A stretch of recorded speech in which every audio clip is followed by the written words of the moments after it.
saya akan share ya video.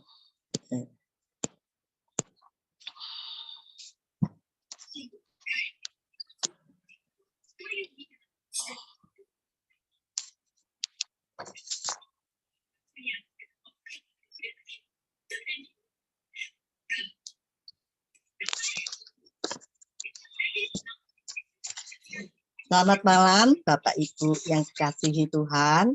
Malam ini selamat. Ya, Pak Lukas. Terima kasih untuk kesempatannya yang diberi, dan saya akan mengambil tema mengingat kita sudah 1 minggu yang lalu kita boleh melewati Jumat Agung sampai pada kebangkitannya, di mana 1 minggu full kita ini diberi makanan yang menguatkan kita dan menyadarkan kita bahwa kita ini punya Allah yang setia, Allah yang menepati janjinya, menebus dosa manusia sehingga dia rela mati di atas kayu salib. Sedangkan eksekusi salib adalah eksekusi kematian yang paling kejam yang pernah ada di dunia ini. Di sejarah dunia ini ya, eksekusi kematian itu. Eksekusi kematian di atas kayu salib itu ada pada abad 6 sebelum Masehi dan 4 Masehi sampai pada 4 Masehi. Dan metode kematian daripada salib itu adalah hukuman kematian yang sangat kejam, mengerikan, dan yang paling menyakitkan. Sebab beda dengan eksekusi kematian pada saat ini. Karena dilakukan dengan cepat dan yang diinginkan hanya kematian itu. Sedangkan penyalipan esensinya adalah penderitaan bagi si hukum ini sehingga mereka itu tersakiti yang begitu lama sampai pada ajal meninggal mereka. Dan itu adalah penderitaan yang sangat menyakitkan dan sesuatu yang memalukan. Tetapi Tuhan Yesus dapat melakukan semuanya itu karena Dia adalah Allah yang setia, Allah yang memegang janjinya. Lalu apa yang harus kita lakukan sesudah melewati, memperingati peristiwa kematian Yesus di atas kayu salib? Apa yang harus kita ekspresikan dalam kehidupan kita? Tentu saja kita harus mengikuti teladannya dalam hal kesetiaan. Dan renungan hari ini saya terinspirasi oleh Bapak Bambang pada tanggal 3 bulan 4 ya, tentang amanat terakhir atau tunaikan tugas pelayananmu, juga dilanjut minggu berikutnya oleh Pak Tim tentang the last minute ya. The last message ya. Bagaimana kita, apa yang harus kita lakukan, dan renungan hari ini saya ambil di dalam Matius pasal 24 sampai 25. Yaitu apa yang kita lakukan setelah Yesus mati dan sesudah dia bangkit, dan tentu saja tentang pencurahan. Dan pesan-pesannya yaitu saya ambil hanya 4 bagian karena untuk menunjang renungan saya hari ini, yaitu permulaan penderitaan. Permulaan penderitaan itu yang kita baca kan tentang bagaimana murid-murid bertanya, kalau engkau datang itu apa ya? Oh, adanya permulaan penderitaan, semacam adanya perang, terus kelaparan, gempa bumi, kedurhakaan, kasih sayang menjadi dingin, ya, karena mungkin COVID baru-baru ini kita tidak bisa berjumpa ya.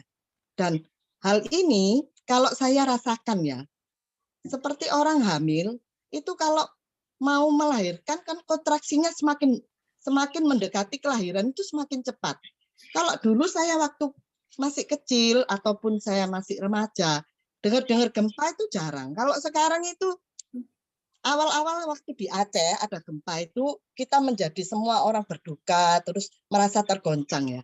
Kalau sekarang kalau dengar itu, oh iya di sini ya, oh gitu. Waduh, apa ada pesawat jatuh, seluruh apa penumpangnya nggak ada, semacam itu ya. Jadi permulaan penderitaan semacam itu. Lalu yang kedua adanya Mesias palsu. Dan tentu saja Mesias palsu ini kalau zamannya kita ya nanti memang ada Mesias palsu, tapi kalau zaman saat ini saya rasa medsos itu yang menjadi sesuatu yang memalsukan. Betul katanya Pak Pendeta yang minggu lalu itu ya. Kebenaran ini bisa menjadi hoak. Kita nggak tahu yang benar itu ya apa. Kita tidak bisa mengerti yang benar yang mana. Jadi membingungkan saat ini kalau kita tidak berjalan pada kebenarannya. Dan berbicara tentang apa? Matius 25 tentang gadis bijaksana dan gadis bodoh. Juga berbicara tentang talenta. Semuanya ini berbicara tentang ujung-ujungnya adalah ketika tuannya gadis bijaksana dan bodoh karena tidak ada minyak, cukup minyak sehingga api mati menyebabkan dia ketinggalan masuk di dalam pesta. Demikian juga talenta karena dia tidak mengembangkan talenta, ketika Tuhannya datang, dia tidak masuk di dalam pesta yang diadakan, tentu saja dibuang ke dalam kegelapan yang paling gelap, dapat dibaca di dalam Matius 25. Dan yang terakhir adalah hamba yang setia atau hamba yang jahat. Kenapa ditulis hamba yang setia dan hamba yang jahat? Hamba yang setia, hamba yang jahat. Kenapa nggak ditulis gini? Hamba yang tidak setia. Karena ada hubungannya ya. Tidak setia, ujung-ujungnya tidak belajar firman, karena sering mengegokan diri, mengikuti kedagingan, ujung-ujungnya pasti menjadi jahat. Semacam itu. Dan kesetiaan di dalam Galatia 5 ayat 22, kita tahu dia adalah di nomor 7. Tetapi di dalam pesan-pesan terakhir Tuhan Yesus, kenapa dibicarakan kesetiaan ini? Kenapa setia ini diangkat? Kok tidak kelemah lembutan, kemurahan ya? Semuanya memang penting. Tapi kesetiaan ini ditulis dalam satu nas karena ada hubungannya dengan keselamatan atau kerohanian kita, ujungnya sampai di mana. Nah, seperti itu. Jadi malam ini yang mau saya bicarakan adalah tentang hamba yang setia. Sesuai dengan pujian-pujian yang tadi kita nyanyikan ya. Mari kita baca di dalam Matius 24 ayat 45 sampai 51 ya. Yang bunyinya seperti ini, saya baca aja. Siapakah hamba yang setia dan bijaksana yang diangkat oleh tuannya atas orang-orangnya untuk memberikan mereka makanan pada waktunya? Berbahagialah hamba yang didapati tuannya melakukan tugas itu ketika tuannya itu datang. Aku berkata kepadamu, sesungguhnya tuannya itu akan mengangkat dia menjadi pengawas segala miliknya. Akan tetapi apabila hamba itu jahat dan berkata dalam hatinya, tuanku tidak datang-datang, lalu ia mulai memukul hamba-hamba lain dan makan minum bersama-sama pemabuk-pemabuk, maka tuan hamba itu akan datang pada hari yang tidak disangkanya dan pada saat yang tidak diketahuinya. Ayat 51, dia dan akan membunuh dia dan membuat dia senasib dengan orang-orang munafik. Di sanalah akan terdapat ratapan dan keretakan gigi. Keretakan gigi. Maksud dari keretakan gigi itu sama dengan Matius 13:42 ataupun Matius 13:50 ya. Di sana juga diterangkan tentang keretakan gigi. Keretakan gigi dihubungkan dengan dapur api. Dan dapur api bagi kita orang percaya itu adalah neraka, yaitu kematian kekal atau kita sesudah di akhir titik hidup kita pada kegelapan yang tidak pernah ada terangnya, seperti itu. Sedangkan berbicara tentang setia, setia itu kenapa bisa dihubungkan dengan iman? Sebab dalam bahasa Yunani, setia itu adalah pistis. Sedangkan iman itu juga pistis. Jadi kalau orang berbicara tentang setia, pasti berbicara tentang iman. Kenapa? iman itu tidak bisa kelihatan. Orang lain, teman saya, ketika melihat saya ini adalah orang beriman. Dia nggak tahu, karena iman tidak bisa dilihat. Iman tidak bisa diraba. Juga iman ini adalah sesuatu milik kita. Tetapi iman ini perlu dibuktikan. Dengan apa? Dengan kesetiaan. Oleh sebab itu, iman dan setia ini ada hubungannya, ya. Terus berbicara tentang setia, setia itu artinya apa? Setia itu adalah melakukan suatu hal pada titik A sampai pada akhirnya. Semacam di dalam perkawinan juga harus dari kita berjanji sampai pada akhirnya tetap harus kita setia. Sebab apa kita harus setia? Karena Allah kita adalah Allah yang setia. Ya, semacam itu ya. Di atas kayu salib begitu menderitanya dia mau, ya, melakukannya karena dia adalah Allah yang setia. Tentu saja kita sebagai murid atau hambanya kita juga harus berlaku setia. Sebab apa? Katanya di dalam Amsal 20 ayat 6 dikatakan gini ya. Banyak orang menyebut diri baik hati, tetapi yang setia siapakah yang menemukannya? Maksudnya gini. Di dunia ini banyak orang yang baik hati, tetapi yang setia itu sedikit. Jadi Tuhan Yesus itu mencari orang yang setia, bukan orang yang baik hati. Dengan contoh seperti ini, kalau saya ya, di dalam firman ada diceritakan seorang pemuda yang bertemu dengan Yesus dan dia itu berkata, kalau dia itu sudah melakukan semua hukum Taurat, apapun dia sudah melakukan dan tidak melanggar. Tetapi ketika Tuhan Yesus meminta mengikut dia dengan menjual seluruh hartanya, dia tidak mampu. Ya, kalau saya mengambil contoh seperti itu ya. Jadi kesetiaan itu bisa diukur seperti itu. Lalu setia itu berbicara tentang apa ya? Setia itu berbicara tentang periode panjang. Apa yang disebut setia? Yaitu kita tidak periode panjang itu semacam gini. Seperti ada, kalau di tempatnya kita di gereja ya, kita berjemaat ya, ada jemaat baru, dia sangat aktif ya, jam doa ikut, review juga ikut, paduan suara ikut, semuanya dia ikut. Apakah dia bisa disebut orang setia? Belum tentu, karena belum diukur panjangnya ikut gereja ini. Jadi setia itu adalah sampai akhir ceritanya gitu. Demikian juga di dalam berumah tangga. Kita bisa melihat suaminya orang, kalau saya ya, aduh cik apike ya bojone ya, mana-mana itu diikuti ya, belanja dianterno ya toh. Terus apa? Ke mall dianterno, kemana-mana berdua. Tapi kita belum tahu dia itu setia apa enggak. Pas teman saya nih bilang, "Lapa kamu pengen suami seperti itu?" Wong itu loh, dulu suaminya itu dulu sudah punya istri yang pertama. Oh, gitu dah. Nah, jadi kesetiaan itu kalau kita beriman, kita harus punya waktu atau periodenya harus panjang. Juga ada konsistennya. Konsisten itu adalah sikap yang tidak berubah.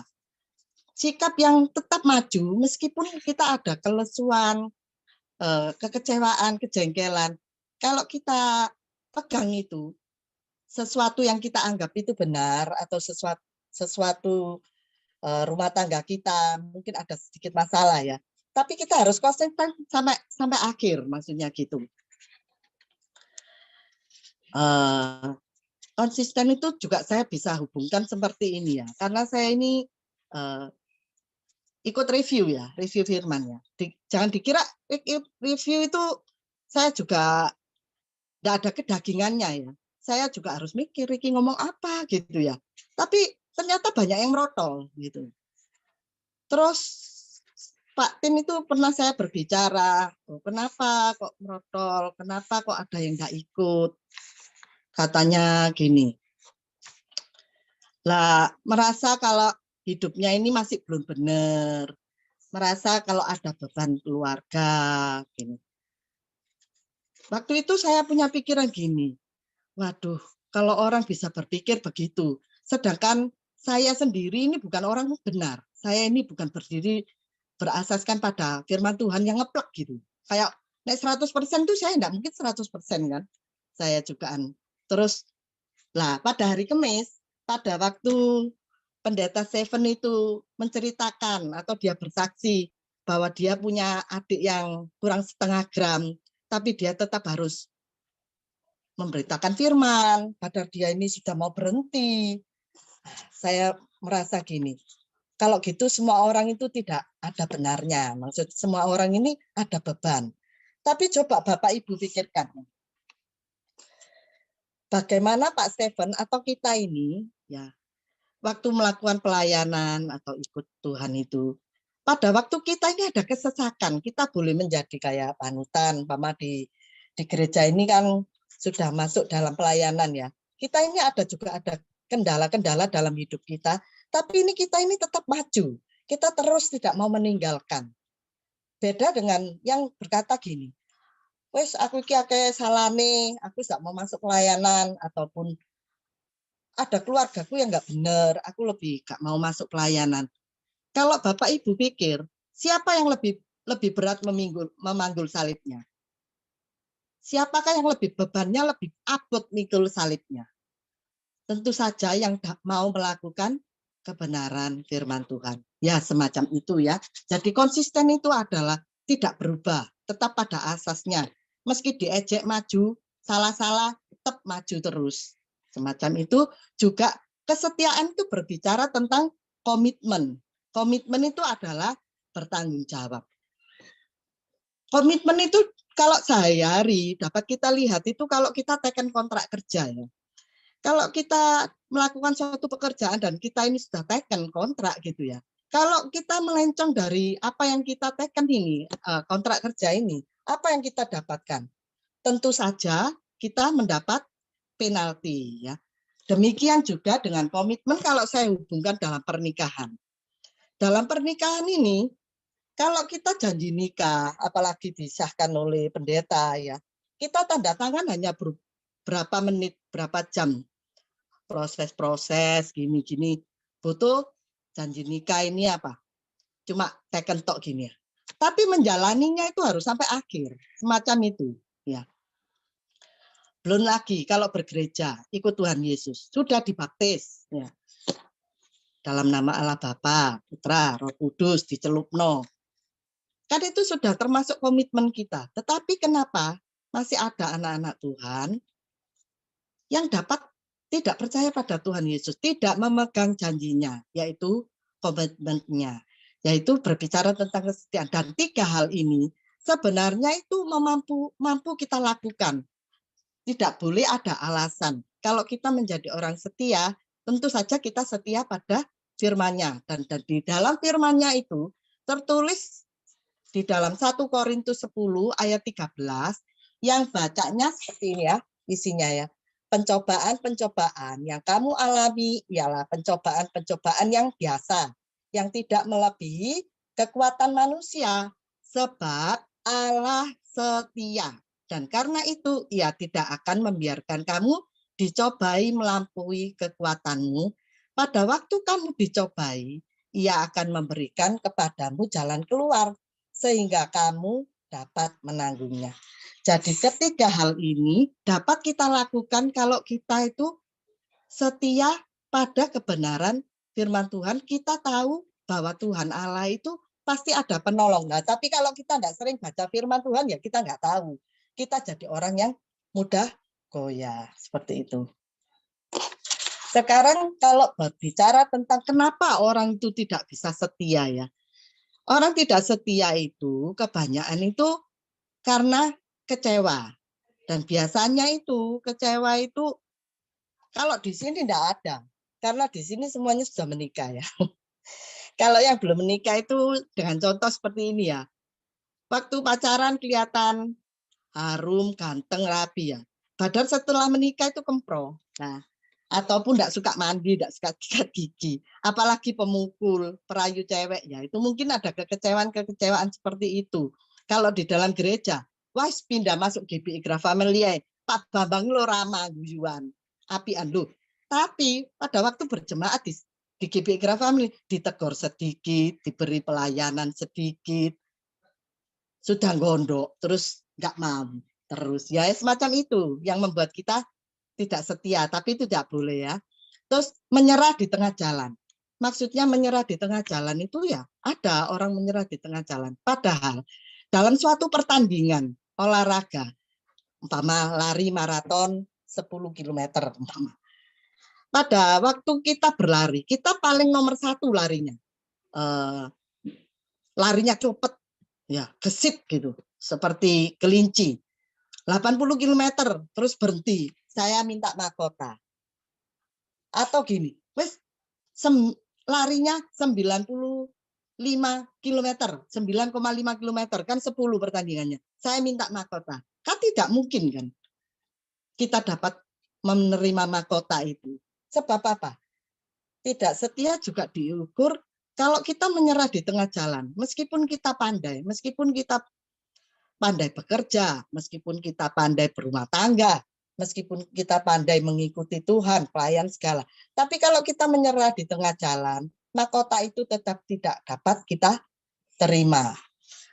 Juga tidak setia itu karena apa? Tergoda ya. Ini tidak saya bicarakan karena di GBI Grace Family tidak mungkin. Sebelum pandemi, sesudah pandemi orangnya ya ini aja. Jadi kita ini tidak mudah tergoda. Ini adalah level yang paling rendah bagi orang Kristen ya. Kalau mudah tergoda ya. Di sini maksudnya. Terus mengandalkan diri. Berbicara mengandalkan diri. Kenapa orang tidak setia? Karena dia mengandalkan diri sendiri. Baik di dalam pelayanan, baik di dalam keluarga, baik di dalam pekerjaan. Kalau mengandalkan sendiri, pasti capek, loyo, lemes, akhirnya jadi tidak setia. Sebab di dalam Yeremia 17 ayat 5 dikatakan begini, terkutuklah bagi orang yang mengandalkan diri sendiri. Jadi kita harus mengandalkan pada Tuhan, mengandalkan pada Allah. Sebab melihat peristiwa di Mesir, yaitu 10 tulah di Mesir, ketika mengandalkan darah anak domba, tidak mati anak sulung. Jadi kita tidak boleh mengandalkan diri sendiri, menyebabkan kita menjadi orang yang tidak setia. Lalu apa lagi yang membuat kita tidak setia? Yaitu ketidakmampuan. Ketidakmampuan ini gampang ya. Menjadi orang tidak setia kalau di dalam menuju perkawinan ya. Kalau menuju perkawinan, ini contoh hanya ya. Kalau sudah melihat wanitanya itu cantik, glamor, ya kelihatannya high class gitu. Terus kalau kamu ngotot menikahi dia, ya tentu harus bondonya banyak. Kalau nggak punya bondo ya terang aja. Kita menjadi orang yang pasti tidak setia, pasti tidak mampu dalam menjalankannya. Ya. Kalau di dalam pelayanan, bagaimana? Oh, saya tidak mampu review, saya tidak mampu kayak Pak renungan seperti saya ini. Saya ini terus terang tidak mampu. Saya juga bukan orang yang terlalu pinter ya. Ngomong juga putus-putus, semacam itu. Tetapi yang terpenting adalah kemampuan kita itu kekuatannya itu dari Allah. Jadi kita harus minta tolong pada Allah, bukan diri kita sendiri. Dan minta hikmat serta kepandaian dari Tuhan. Sehingga memampukan kita menjadi orang yang setia dalam setiap aspek dalam hidup kita. Akibat dari setia, yaitu dapat dipercaya. Ya tentu saja kalau di dalam pekerjaan, otomatis apa? Kita naik jabatan. Kalau jabatannya sudah naik, yang mengikuti apa? Ya gaji otomatis juga naik. Kalau di dalam bergereja, ya mesti dapat dipercaya itu adalah dijadikan pelayan gereja yang tetap, semacam apa jadikan ketua, semacam itu ya. Sebab di dalam Matius 24 ayat 46 dan 47 itu berbicara tentang hamba yang setia tadi itu dapat dipercaya seperti itu. Dan yang kedua adalah dapat diandalkan. Dapat diandalkan itu mendapat kepercayaan lebih ya. Kalau di dalam pekerjaan itu wis hartane bos itu diserah-serahkan gitu ya pada kita-kita yang ngelola. Gak ikut jadi bos, serasa jadi bos gini ya. Juga berbicara tentang apa? Kalau dapat diandalkan itu yaitu berbicara tentang talenta. Kalau di dalam Matius 25 ya. Talenta ini meskipun kelihatannya jarang dibicarakan, tapi talenta ini sangat penting di dalam kerohanian kita. Sebab katanya gini ya, kalau Tuhannya datang, apa yang ditanyakan?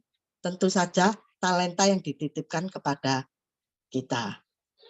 Terus kalau dia datang tanya apa? Selain tanya talenta, tanya iman.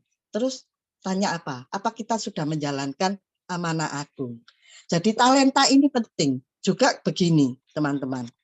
Kalau kita ini punya talenta ya, terus kita nggak mau, wis nolak, wis kayak no ibu itu, enggak, saya enggak mau. Makanya saya ini kadang nolak itu ya, takut-takut gitu loh.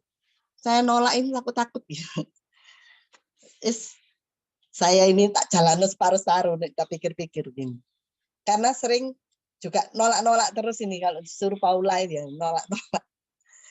Jadi tak jalan-jalan separuh gitu. Soalnya saya juga takut gitu loh. Nanti kalau Tuhan datang, ditanya no talentai, waduh, gak tak jalan, no tak simpen ini nanti aku dimasuk no di dalam apa kertak gigi itu dalam neraka. Jadi talenta ini berbicara tentang iman kita, kerohanian kita sampai akhir hidup kita ya.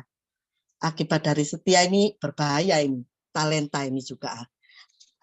Karena dapat dipercaya, dapat diandalkan, akibat dari kesetiaan, kita memiliki iman yang teguh. Kenapa memiliki iman yang teguh? Sebab iman itu harus dikerjakan, dilakukan. Hakikatnya iman itu adalah setia, seperti itu ya. Dan semuanya itu berbicara tentang setia di dalam Matius 24 dan 25. Kalau kita setia itu berbicara iman, upanya yaitu masuk surga. Gampang-gampangannya gitu. Kalau tidak setia, yaitu menjadi orang yang tidak beriman. Dan upahnya apa? Ya tentu saja neraka. Ya.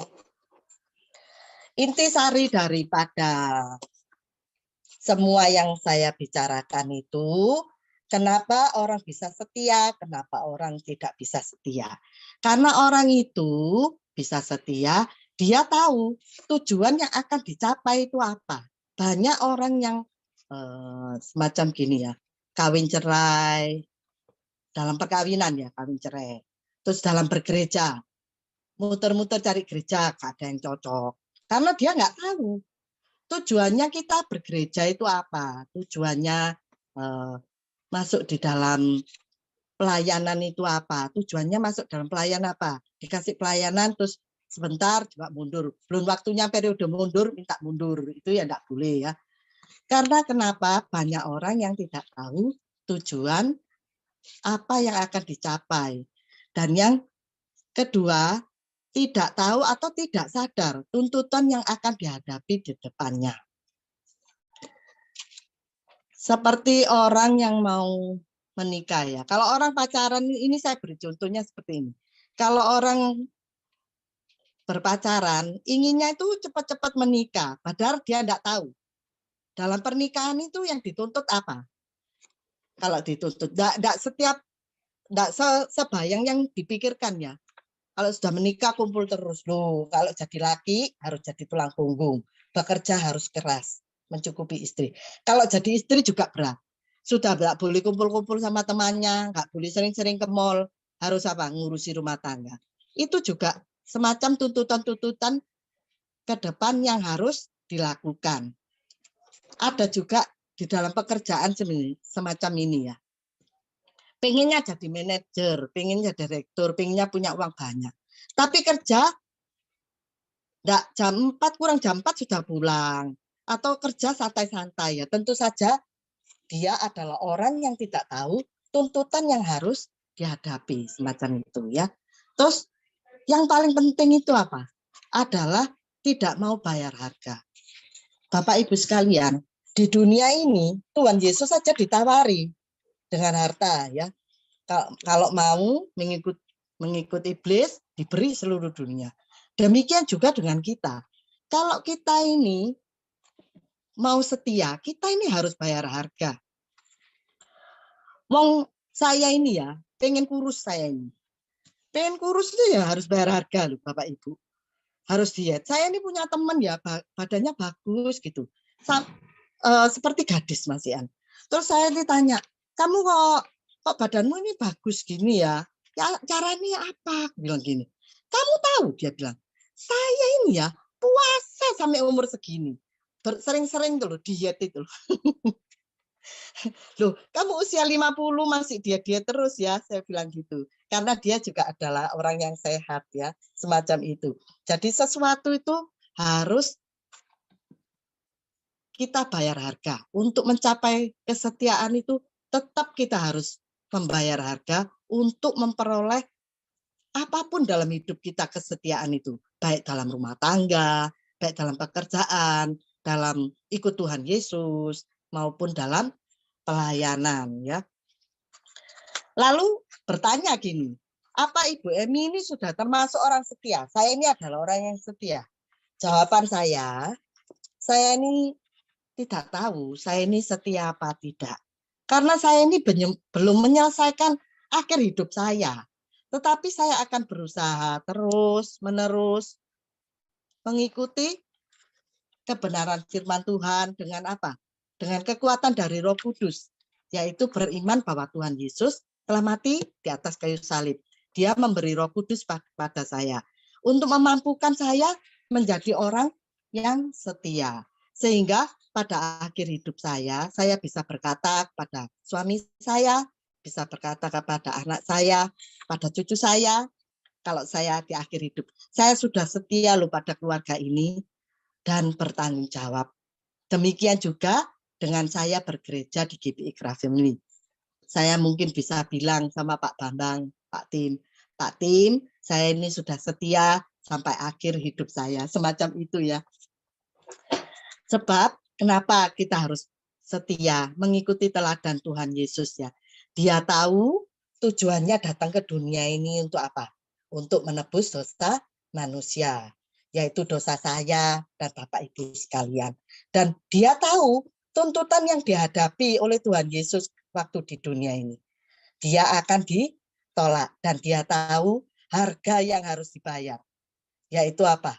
Dihina pada waktu disalib ya, dihina, dicemooh. Secara badani dia disiksa, dipukul, dicambuk, dipaku sampai di atas kayu salib.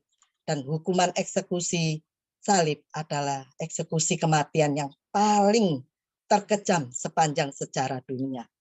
Itu hukuman diberikan bagi para bajak laut, para budak, semacam itu. Tapi Tuhan Yesus dapat melakukan semuanya itu karena dia adalah orang yang setia. Melalui perenungan hari ini Bapak Ibu, marilah kita menjadi orang yang setia dalam setiap aspek hidup kita. Karena apa? Kita harus menyelesaikannya sampai akhir, sampai kita pulang ke rumah Bapa dan Tuhan berkata, masuklah dan turutlah dalam kebahagiaan Tuhanmu. Seperti di dalam Matius 25 ayat 23. Mari sama-sama kita berdoa. Kita tutup perenungan kita ya. Sama-sama kita berdoa. Tuhan Yesus, terima kasih untuk waktu yang sudah Tuhan berikan bagi saya untuk dapat merenungkan firman Tuhan tentang kesetiaan. Roh Kudus, pimpin bimbing kami semua Tuhan. Kami adalah orang-orang yang penuh dengan kedagingan. Kami tidak mampu Tuhan. Tanpa kekuatan Roh-Mu yang memampukan kami menjadi orang yang setia dalam setiap aspek hidup kita.